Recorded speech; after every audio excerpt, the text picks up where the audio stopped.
ఇక్కడ కూలీ అని రాశారు. నాకు ఈ పదం కొంచెం ఇబ్బందిగా ఉంది. అంటే బేసిక్ అది ఇంగ్లీష్. నేను అనేది శ్రామికులు అనే పడదాం, లేదంటే దీనికి ఒక పదం పట్టుకుందాం. దీనికి అంటే గ్రామ వికాస నరేగా శ్రామికులు అనే పదం నాకు ఇష్టంగా అనిపించలే. పల్లెల్ని నిర్మించే కార్మికులు, లేదంటే గౌరవం ఇవ్వాలి, అంతేగాని ఏదో ఉపాధి మన కూలీ ఇస్తున్నాం డబ్బులు వెళ్ళిపోయిన అలా ఉంది. అందుకని దయచేసి దీన్ని ఒకసారి, ఎందుకంటే పిఆర్ డిపార్ట్మెంట్ లేదంటే న్యూస్ పేపర్స్ అన్నిటి కూడా ఉపాధి హామీ కూలీ అంటే కూలీ అనే పదం బ్రిటిష్ వాళ్ళ నుంచి వచ్చింది. మనల్ని భారతీయుల్ని చైనీస్ని బయట తోటలు పనిచేయడానికి అది చాలా డిరగేటరీ టర్మ్. అందుకని దయచేసి ఆ పదం మనం వాడద్దు.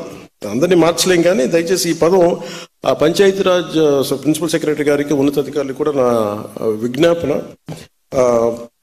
ఇంకొక కొత్త పదం ఏదైనా పట్టుకుని నరేగా శ్రామికులను అనండి, లేదంటే గ్రామ వికాస శ్రామికులు అనండి. శ్రామికుడు అనే పదం వాడండి దయచేసి.